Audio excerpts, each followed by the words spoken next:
problem? Half the forest is gone. What do we do for food? The plan. Going in. Hey, got A weed hacker! A weed hacker! The team. Oh, I love this part. Oh, you are a natural. Or should I say, oh, natural? Oh. Was that out loud? From the creators of Shrek and Madagascar, Dreamworks Over the Hedge, rated PG. Carnival! No! Oh, no! In theaters everywhere May 19th.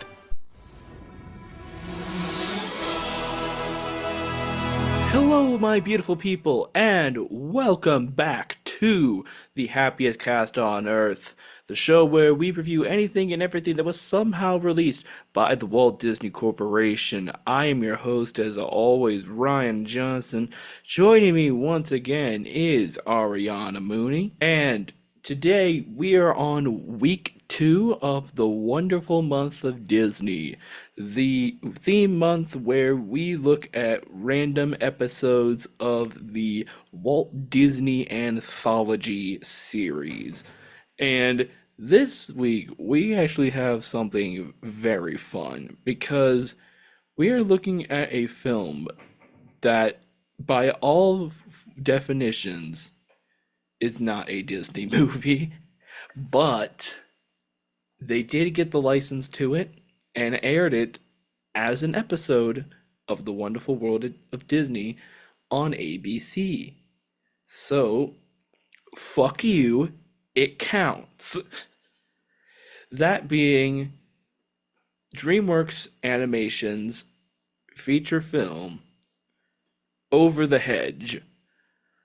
Now, Ariana and Ariana's 2 kitty cats that are joining us here today, I have to ask you, what is your connection to Over the Hedge and the Over the Hedge franchise as a whole? I love Over the Hedge, Ryan. I love Over the Hedge. It was like my favorite movie as a kid, second only to The Scarecrow. Oh, yeah? I watched it. That was like my top 3 were like Scarecrow, and then Over the Hedge, and then Shark Tale. Fucking like Shark I always wanted to watch. Those were my big 3. Like I wanted to watch them on repeat constantly every day. That's all I wanted to watch. So good.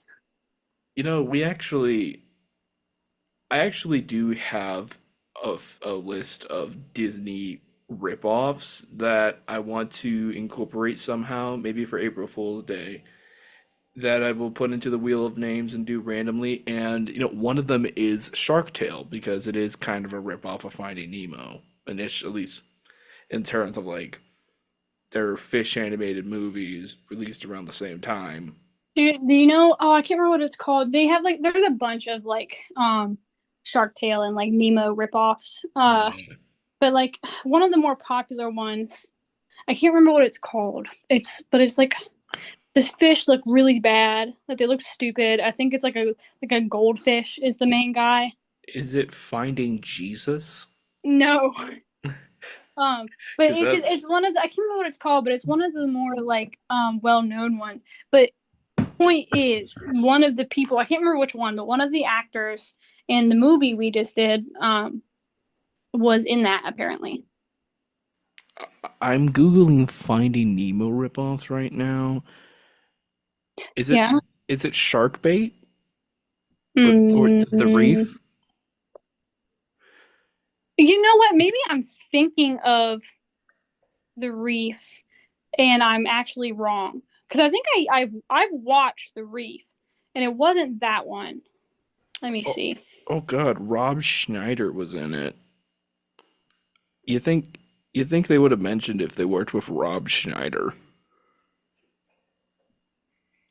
But we're not here to talk about Finding Nemo ripoffs. We're here to talk about Over the Hedge.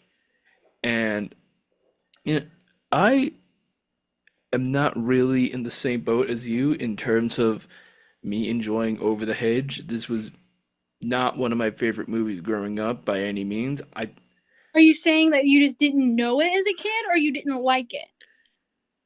Neither. I liked watching it as a kid. I remember watching it on Nick at Night one time, but I don't think I liked it enough to like want to seek it out or every time or whenever I saw it airing on like Cartoon Network or whatever, I was like, I gotta watch this, or really enough to like get the DVD because like I believe in terms of like my viewing experiences with this film, it was the one time I watched it as a kid, and then like 13 years later, I watched it for this podcast. So that's pretty much my relationship with this movie. And nothing against the film. I liked it fine as a kid, but the big thing I remember about it is that it was a bunch of animals wreaking havoc in the suburb, and a raccoon had to feed a bear. That was pretty much all I remembered. Dude, I love the turtle. And Hammy, oh, Hammy is so good. Hammy is interesting, but we'll get to them like when we like talk about characters and all. But I want to admit that I'm probably not going to like go as deep as I did for Coco. So you're probably going to be leading the conversation here most of the time because you clearly have more of an emotional connection to this than I do. I do. I love it. But I still think it's a perfectly fine family film. But a little background. So the reason this movie counts for the purposes of this theme month is because it aired as a part of The Wonderful World of Disney in 2018 as a part of their 64th season on air. And this was also based off a comic strip of the same name. It's not very popular, to my knowledge. I'm not really seen it regarded as one of the great comic strips. I mean, it's no Garfield, but it did leave enough of a following for DreamWorks Animation to make a movie based off of it. So, yeah, neat little behind the scenes factors. This was also during that era where DreamWorks just needed every single character, no matter how minor, to be voiced by a celebrity. So we get a pretty stacked cast. I mean, we got Bruce Willis, we got Steve Carell, Wanda Sykes, William Shatner. I always forget that Steve Carell is in that.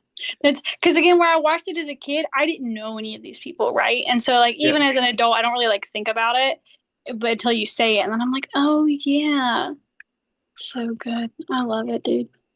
he does the voice of Hammy in this film, and I will admit, I do think that he does a pretty decent vocal performance with the character. I kind of appreciate just how energetic like a lot of the voice actors are. I'd say with one or two exceptions, the voice acting is overall pretty decent, especially when you consider that a lot of these were just stunt casting because a lot of DreamWorks' casting was stunt casting. But what is this movie? What is it about? You may ask for all the wonderful people at home who have not yet seen it.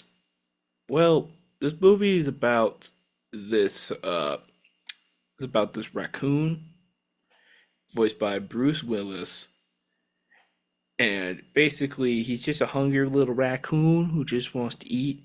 He uh goes into a cave where he finds a sleeping bear. So a wonderful little raccoon named RJ.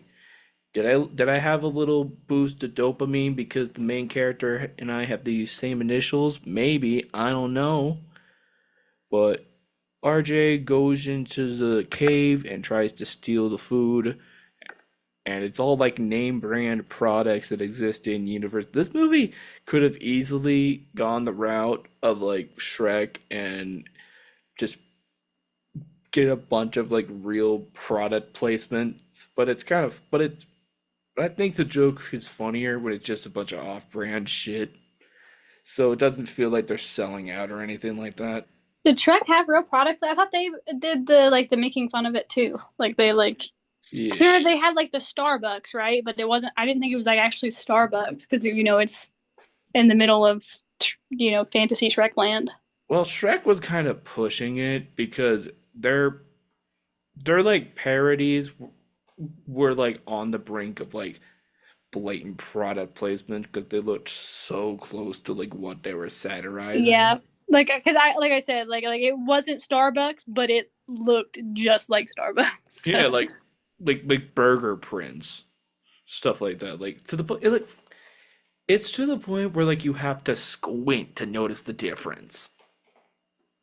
Either that or so they can be like legally distinct or whatever. But yeah, RJ ends up losing the food. It all gets run over, and the bear witnesses all of this and says, if you don't give me enough food within a week, I'm going to kill you." And so at that point, we meet our ragtag group of forest creatures, which is led by this little turtle. And I just want to say, you are going to hurt me for this. Like you are going to hunt me down and actually hurt me for this. I did not think the voice acting on the turtle was that good. He felt very under. I feel like he underacted just about everything. Like every time he was supposed to like react in a certain way, he kind of downplayed everything as if like I understand that like pretty much everybody is there for a check, but he is definitely the one who reads, "I'm just here for the paycheck." no comment. Oh, I'll have to watch it again because you could be right. Um, I it's a movie that I like have watched 1,000 times and like is near and dear to me in my heart and that I love it a whole lot. And so like I would have to watch it like with that in mind to really like pay attention and be like, oh, you know what? Yeah, I will say though that I can see that being true. Like I don't have any specific like, no, he did really great at voice acting, so he probably I would believe it. yeah, But I yeah, still like love him anyways. yeah. I mean, yeah, and I if always think of all the time. I always like get the image of him, and some kind of amphibian reptile. I'm a reptile. Uh, Granted, it's been like a week since I've seen the movie, so I'm just going off of memory and my notes. And I did write down that Vern had very bad voice acting behind him. So, But I'll have to do a more in-depth analysis than just. It's so hard again when you're watching a movie like it's like the Scarecrow and you're watching a movie that you yeah. haven't watched in so long. It's like one of your favorites, and it's like it's hard to look at it and like analyze it properly because it's like, oh, I'm just so happy that I'm watching it again. Yeah, that can be like a big issue that I've noticed with like a lot of movies from people's childhoods where they kind of can't take off the nostalgia goggles and just refuse to judge them objectively. And I've even noticed the same thing with like a lot of legacy sequels where like some of them suck, but like the legacy sequels to children's movies, I feel like a lot of the times they can be like on par with their original film. Like the three big ones I can think of are Space Jam 2, Hocus Pocus 2, and Good Burger 2. Because like, none of their original films were really the greatest movies in the world. You may have really liked them because you watched them as a kid, but you know, if you watch them as an adult and you take off your nostalgia lenses, then chances are they're either not the greatest movie ever made or they just straight up suck. I know I'm saying this as somebody who does like enjoy those movies, but I do acknowledge they are heavily flawed. And when I watch those sequels, I'm like, this is just the 2020s equivalent almost, really. I mean, it does new things, but like I don't understand why people would call those sequels abominations while the originals are masterpieces. That's just me. Yeah, I get that. And then like I I'm definitely not like incapable of seeing any wrongs in like old movies, even if I do love them. Like again, sorry to keep harping on the Scarecrow, but like I was talking about with Scarecrow earlier, like like I still love it, and I do think that it's still charming. But it is definitely like even that one, without like really analyzing it, there were still things that I could see that I was like, you know what, maybe this isn't the best movie ever. Yeah. And, I think I kind of feel it's somewhat similar with Over the Hedge. The only difference is that I never really held this movie in such high regards as a kid. And, I did really enjoy this movie. I thought it was an enjoyable film. And, a lot of that is good to due to like the grand majority of like the voice cast. I like I want to get into like some of the voice cast really quick and my two personal favorite vocal performances. The first one being Wanda Sykes, who I just thought was perfectly casted as a skunk. Like I don't I know, love Wanda. She's so good. Everything she's in, she's so good. yeah. Well, everything that I've seen of Wanda Sykes, she has been really, really good, except for the Sandy Cheeks movie. Yeah, but To then be fair, again, I have not seen that, but I, even without seeing it, I am not hesitant to agree with you.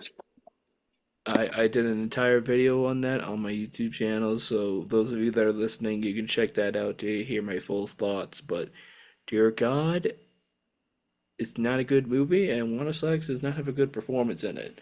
But she's really good in this movie, and another really great actor is William Shatner, just completely hamming it up in this film. Where if you're getting William Shatner and you're not making him talk sing, the best way to utilize him is to just have him chew up the scenery and just completely steal the show. And that's pretty much what he does, playing this freaking possum. And I just love it. It's very I love funny. the possum. See, I have to. My problem is that I, even as an adult, I know more actors, but I still don't know a lot of actors. So you say William Shatner, and I'm like, I don't know who that is. Like I have to Google it. Um, but like, yes, the possum also good. Also think about him all the time Yep. in him William teaching Sh- kids to play dead. yep, William Shatner, he was probably definitely best known for playing Captain Kirk in Star Trek. I think I watched some of that Star Trek, but it's not much, and it's been a really long time. I Yeah. know the name, like I hear William Shatner, and like I know that like that is a famous person, but like I could not have told you anything. I don't know. I might have, if I really racked my brain, I probably could have come up with Star Trek, but not anything else. Yeah, well, some other things are that he was in a few episodes of The Twilight Zone. Also, he did this movie. He was in American Psycho 2. I didn't know they made a second one. They made a second one where Mila Kunis plays a college girl who, as a little girl, murdered Patrick Bateman, confirming that everything that you saw in the original movie was real. And he also played Two-Face in the animated film Batman vs. Two-Face, where he plays Two-Face in the universe of the Adam West 60s TV series, which is pretty epic, not going to lie. I'm probably gonna sound like a total idiot. I did not know until very recently that um American Psycho was satire and made by a woman. Well, a lot of men misinterpret that movie every single year, Yes, they do. so Well, and that's probably why, is because it was introduced to me from one of those men. My ex was like obsessed with it, like wanted to be Patrick Bateman, one of those kinds of guys. maybe And so I I didn't know, because he was showing it to me as like, oh man, I love this guy. He's such an awesome guy. Like I love this movie, and I'm watching it like, like, okay. I And I don't never really understand looked like into it. So okay, like this is going way off topic, but like real quick, I feel like even if like ignoring the fact that Patrick Bateman is like really like sexist and just shitty, he's a literal murderer. So why would any of the dude bros want to be Patrick Bateman unless they want to kill people? Because I'm just he's saying. a businessman. He's nonchalant. He gets bitches. He's hot and he's confident. You know, like that's all they care about. The rest of that stuff, oh, it's it's just it's comes with the aura, like they don't care. They Mhm. don't care if they you think these are the kind of guys that are gonna like feel bad if they murder a woman? These are This, the kinds of guys that are murdering women. I mean, if you really want to be Patrick Bateman, canonically, he got murdered by a 9-year-old. And you know what? I'm not gonna say that I would be upset if my ex got murdered by a 9-year-old. So it like probably for the best.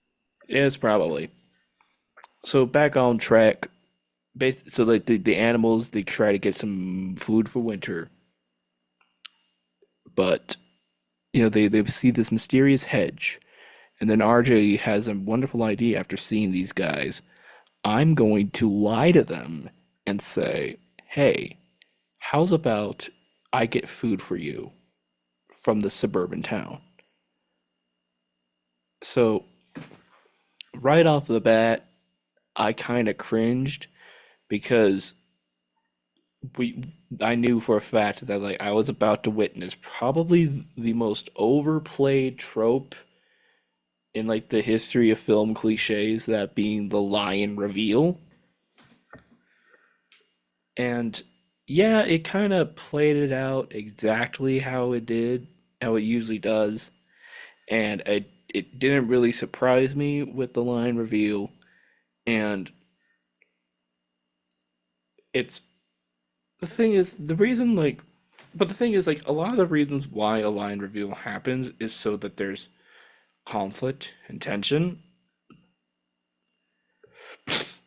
But I feel like this movie could have worked literally the exact same way if there was no line reveal. Like, say RJ finds them and was like, "Hey, I want to make a deal with you. If you help me feed this hungry bear, I will I will help you get some food from the winter from the suburban town." Like that Yeah, could especially because like you say that and like my knee jerk reaction is to be like, no, because then they would have been like, no, we're fine eating acorn, blah blah blah blah. But and then he'd have to like convince them, right? But then I mean, he had to do that anyways. yeah. So it's like like yeah, I mean, Well, it's you're like right, and they probably would have been more inclined to do it. You mhm. probably would have got like like snarky Vern comment like, "Why should I care if you were eaten by a bear? I don't know you, you know." But Yeah. other than that, like I mean, Plus, yeah, you're right. It probably would have played out the same. and you can still have the little third act breakup where they get captured by the animal control and like RJ just kind of leaves with the food because like they made their deal. You don't have to do this stupid ass overplayed like line reveal because it was stupid and overplayed by the time the movie came out because I do Shrek had done it also. 5 years prior. I hate those tropes. Like the lion reveal or like the misunderstandings. Yeah. Like it makes me so like irrationally angry, and that like says more about me than it does the movies really. Yeah. But like I get Because they upset. I'm do like, it so no. much. I'm like, why don't you? Like, why don't you just tell them? Like, or why is it like, oh no, now they don't get it? Like, I guess like the situation of it is like it makes me so upset as a viewer, and I'm like, and Um, again, that's more on me, but it is just an unpersonal, not favorite. That wasn't a real word that I just said, but it's okay. yeah, it's an overplayed trope, and I can't I genuinely cannot remember the last time I have seen a line reveal plot line where it was kind of justified. Although wait, no, Elio actually did a pretty decent line reveal story this past year. So maybe we're finally learning from the line reveal story and we're actually trying to make it work. But Scarecrow man, Scarecrow. I think, but the it wasn't in the Scarecrow. It wasn't that he. I think maybe that's why it was better. Is it wasn't that he lied about like who he really was because he wanted to. It was because he had to, like, for his safety, Yeah, and you that's know. that's And what then it as was like soon in as it was Elio like, too. as soon as like it was fine, he was like, okay, I'm gonna tell you the truth now, Yeah, like. yeah, that was like how it went in Elio too. They're gonna have Yeah, a I scene haven't when watched it that one came yet out. either. It actually had a pretty decent line reveal where it was literally like I kind of have to lie. It's definitely not as bad as like probably the worst line reveal that I've seen in a movie is with Dear Evan Hansen, but that's a story for another day. Like, dear God, everything about that movie just pisses me off. So I I I really want to talk about some of the really funny shit that happens like when they go over the hedge. Well, first off, I When they what? Sorry. holy shit, I said the name of the title, roll credits. Like first off, before like they're even convinced, like the thing that wins them over, the grand majority of the group over, is when like RJ opens like a bag of Cheetos, and they're just a big ass explosion of cheese dust. I Something about that scene felt sensual. I mean, for me, this is what we were talking about earlier. Like, it wouldn't be as funny if it was just if it was a brand name. So the fact that it's just chips. I Yeah. like chips. You Yeah. like chips. Who doesn't like chips? It chips. It's not specifically Doritos or something like that. But that was a funny bit. Probably my favorite like dialogue. My favorite like one-liner has to be like the minute they get to the hedge and the executive lady is just saying, "No, I can talk. I'm just driving." It's such a like it's such a I miss the yeah. early 2000s, like, psycho, like, business moms. Oh yeah. Back during the days where a woman having a career was a bad thing. If you work, you're a bitch. Exactly, you know. Stay at Now, home. today, a woman's a bitch if they're a film producer or a politician, at You least know? according to certain people online, those who idolize Patrick Bateman. Exactly. Exactly. So it became relevant somehow. So yeah, I think. Hold on, yeah, yeah. Lost my train of thought there. So yeah, I think that also reminds me of like probably the big corner point of this movie's comedy is with the animation. Now, DreamWorks does have a lot had did DreamWorks did have like really good computer animation for the time, and to, even by like today's standards, like it's not amazing, but it definitely does hold up. And with the animation in this movie in particular, I think the animals in particular, they all look really, really good. Like, although we will, with the exception of the bear, for some reason, that fucking bear just did not render well at all. Like, for fuck's sake, this like came out 5 years after Monsters Inc. And you could see like each individual piece of fur on Sully. Meanwhile, that bear is as smooth as butter. Like, They were like, he's on screen for like 5 minutes. Don't put the money there. Just make him let's smooth. It's okay. let's put the money in getting Eugene Levy and actually using the THX logo. Like, that that shit gave me some non-flashbacks. Just having them all turn on the TV and THX just blaring, which, I'm pretty sure that we've all had that universal experience. Like everyone around our age, like we just pop in some Pixar tapes, and like before Toy Story 2 starts, we're just given the scariest shit we've ever seen in our lives. It was, so that's like, again, another scene that's like plays in my head all the time. It's just those little babies, but in that freaking THX scene, it's so good. It's so Oh yeah. And the fact that like they're trying to sneak into the house and Wanda Sykes is dressed up as a cat, so doing a little reverse Pepe Le Yes, the Pew. sexy cat skunk. And the fact that like she is like legitimately getting it off with this cat, and the cat can't smell anything. So even though she's a skunk, they still end up together in the end, and it's actually kind of beautiful. Yes. I love me a good love story. I don't care who it's Mhm. between. Skunk and a freaking that's probably bad. Don't take that out of context. I do care who it's between. Don't date children. Um, Don't but date children but if or you're your a bosses. but if you're a cat, you can absolutely date a skunk, and I will. I don't know why, and I that is a trope that I've always loved. Is like, Interspecies the relationships. no, um, the like two people that have like kind of like counteractive, um, uh, like insecurities, I guess. Yeah, And kind of so like you like differences, you know. he can't she's stinky, but he don't care because he can't smell. And there's like this.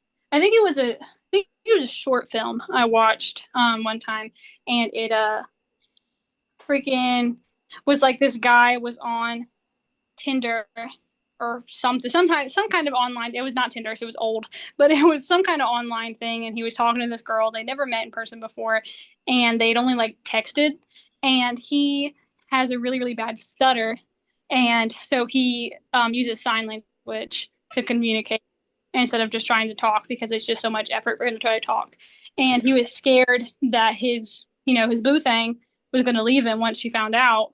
And um, then he like is stressing the whole time going through whatever, and he finally gets to the date and he's like thinking about leaving, and he sees his date standing across the street at the restaurant. He's like, oh, maybe I should just leave.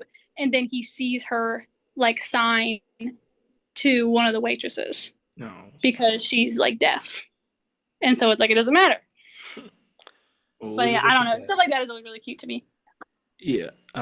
Speaking of things that are really, really cute and I want in my life, I want to briefly talk about the Exterminator because while I do think that the voice actor does a pretty decent performance, dear God, everything about this character felt like it should have been voiced by Patrick Warburton. Like, why the fuck wasn't Patrick Warburton in this movie and voicing the Exterminator? That should have been him. Better have Patrick Warburton and not need him than need him and not have him. I feel like you always need Patrick Warburton. For a good reason. He's a wonderful, beautiful man. Even if he has a shitty mustache now. Does he? Yeah, it doesn't look good. So, with all of that being said, of this wonderful film that you high in, with this wonderful film that you hold in such high regards, Ariana, how would you rate Over the Hedge from a scale of 1 to 5? It's crazy because of how much I hyped this movie up that I'm gonna rank it lower than Coco. So I gave Coco a 5 out of 5. But I'll give it a 4. Yeah. If I really analyzed it, maybe that could change, maybe go lower. but Yeah. but taking into the account that it was a very, very enjoyable movie for me and had a big impact on my life.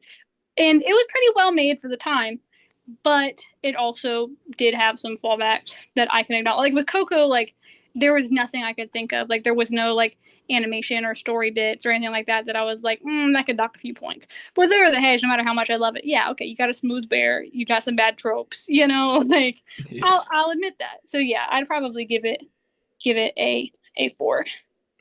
Yeah. I would probably go a step lower for me. I'd go a You're a three. hater. I'd give it a 3 out of 5, but You because hate joyous, whimsy, and fun. I enjoyed the movie. I thought it was pretty good. Uh, would I watch it again? Maybe, maybe not. I don't know. We'll see.